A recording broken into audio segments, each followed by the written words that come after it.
My name is Amir, and I was just a child when I lost my father. My mother, Layla, believed that praying was the way to bring bread to the table. Since my father's death, life changed. We did not feel the loss of Suhair, my older brother, as much. I can't even remember him. After all, he was 27 years older than me.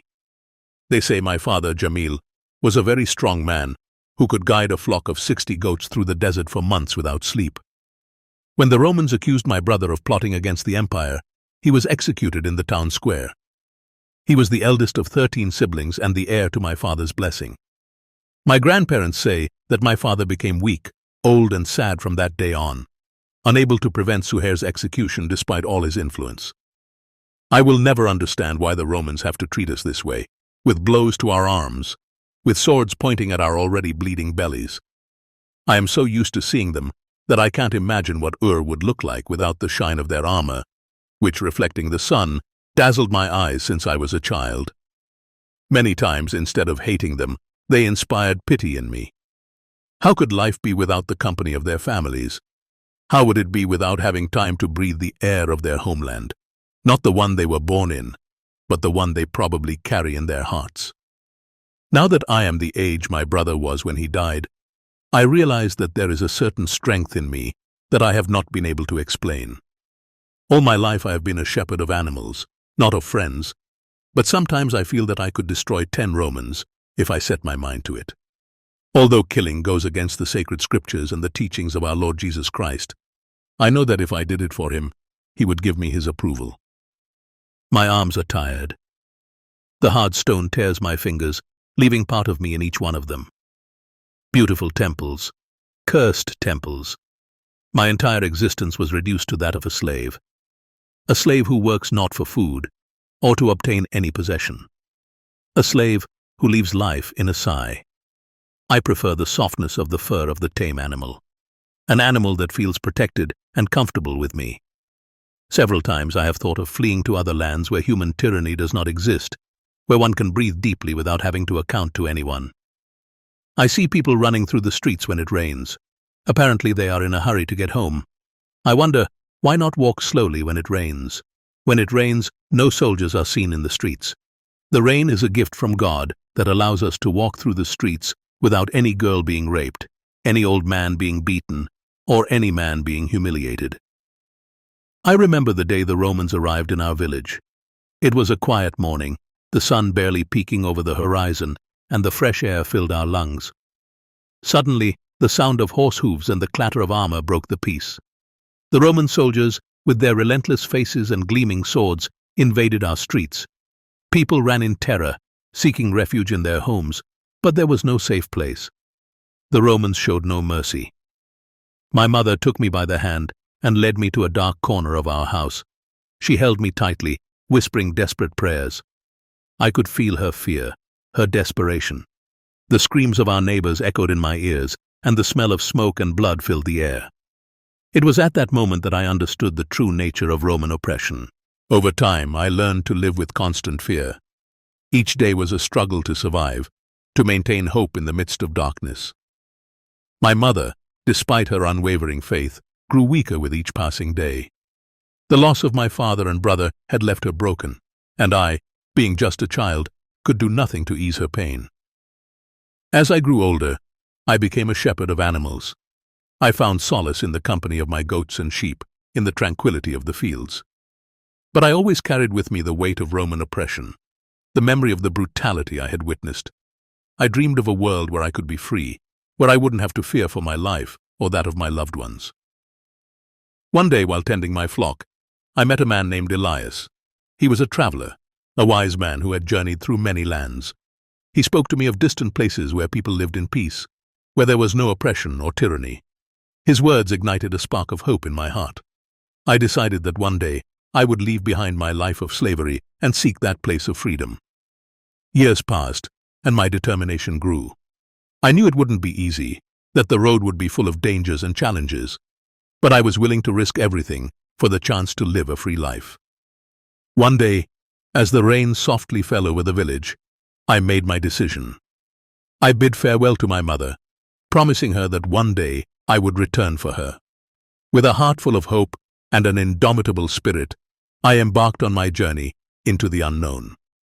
I walked for months, crossing deserts and valleys, searching for the place of freedom that Elias had described. The scorching desert sun and cold nights accompanied me, but hope remained alive in my heart. One day, I arrived in a distant land, where the air was fresh and the mountains stood majestically on the horizon. As I explored this new territory, I encountered a girl named Aurelia. She was the daughter of the Roman general Marcus, who had brought his family to accompany him on his campaigns. I couldn't escape the reach of the Roman Empire, but upon seeing her, I felt a desire and a need to leave behind the sedentary life I had led in recent months. Aurelia had golden hair like the sun, and green eyes that reflected the tranquility of a calm lake. Her presence illuminated the place, and her smile could melt the coldest heart. I approached her and spoke to her. When we saw each other face to face, we both recognized something familiar in each other. We didn't know each other, but we felt a connection and an inexplicable attraction.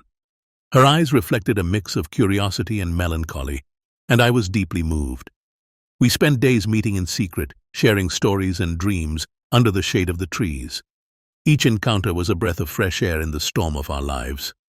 We talked about our hopes and fears, and discovered that, despite our differences, we shared a common longing for freedom and love. Aurelia, being the daughter of a general, lived in an opulent villa surrounded by servants and guards. To pass the time, she would dedicate herself to reading and studying music. She played the lyre with a skill that could only have been cultivated through years of practice. But despite all the comforts and luxuries, Aurelia felt trapped in a life she had not chosen. To sneak out of her house and spend a few happy hours with me, Aurelia had to carefully plan each encounter. She waited for nightfall and the guards to change shifts. Silently, she would slip through the villa's hallways and exit through a back door that led to the garden. From there, she would venture into the nearby forest, where I waited for her with my heart pounding. Our clandestine meetings took place in different locations far from the eyes of people, and especially the Romans. One of our favorite spots was a hidden cave behind a waterfall. There, the sound of the falling water provided us with a sense of peace and security. In the cave, we would light a small fire and sit together, sharing our hopes and dreams. On one occasion, while we were in the cave, a group of Roman soldiers passed by, searching for a fugitive slave. We remained silent, holding our breath, as the soldiers drew closer. I felt Aurelia's hand squeezing mine tightly, and at that moment, I knew I would do anything to protect her. Fortunately, the soldiers did not discover us. The love between Aurelia and me blossomed in secret, but our happiness did not last long. One day, while we were in our favorite hiding spot, a Roman guard discovered us. I was captured and brought before General Marcus, Aurelia's father. The news quickly spread through the Roman camp, and I was accused of kidnapping and dishonoring Aurelia. Desperate, Aurelia pleaded with her father on my behalf. With tears in her eyes, she begged him to forgive me, assuring him that our love was true and that I had not kidnapped her. But General Marcus, fearing the shame and dishonor this would bring to his family, decided to send Aurelia back to Rome. He wanted to prevent the scandal from spreading and tarnishing his reputation. I was sentenced to death. In the middle of the Roman camp square, the soldiers gathered to carry out my execution. I was tied to a post, and the soldiers began to throw stones at me. Each blow was a reminder of the cruelty of the Roman Empire and the forbidden love I had found. As the stones struck my body, I closed my eyes and thought of Aurelia. It wasn't difficult to fill my mind with her. This helped to soften the pain of the stone's impacts. Suddenly, memories of a past life came to my mind. I remembered the intense love I had felt for another woman in another life. Different body, different face, different language, but the same essence of Aurelia. In my mind, I declared my eternal love. I found you once, and I will find you again in the future. My love for her is so strong that not even death can separate us. With my last breath, I smiled, knowing that my spirit would find Aurelia somewhere, sometime. The square fell silent as my life faded, but my love will endure beyond death. I can feel it. The image of Aurelia's memory was the last thing I saw before the darkness finally engulfed me. Love, I will see you soon.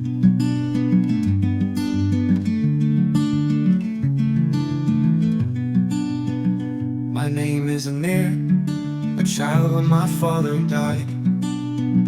My mother prayed our lives forever changed, grief denied. The Romans took my brother, executed with ill grace. Since that day, fear and pain filled every space. I grew up a shepherd under Roman oppression's weight, dreaming of freedom, yearning to escape my fate. One day I met Elias, a wise and wandering sage. His words sparked hope, breaking my heart's cage. Echoes of love and war resounding in my heart. Aurelia, my forbidden love, in dreams we never part. Though death may come between us, my love will always stay. Somewhere and sometime we'll find our way.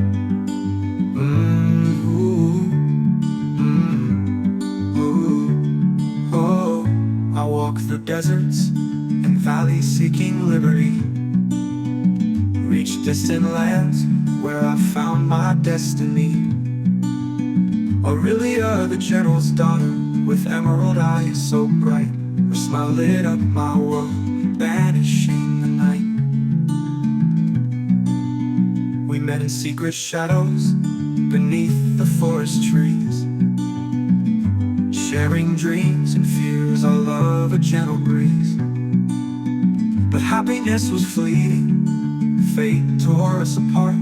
The cruel Roman Empire broke my warrior's heart.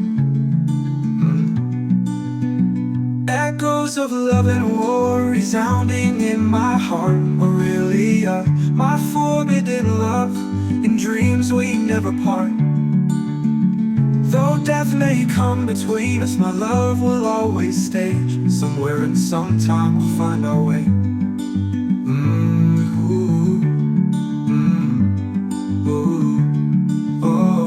I walk through a post, sentenced to die. Thoughts of Aurelia, my eternal love, made me sigh.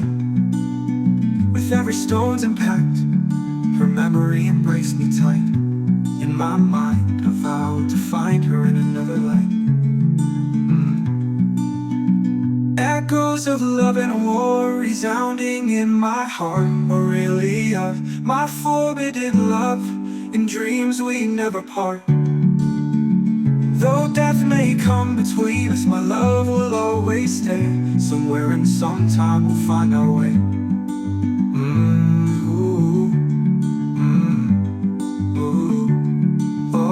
With my final breath, I smiled anew. My spirit would find Aurelia, our love forever true. The square fell silent, my life began to fade, but our love transcended death.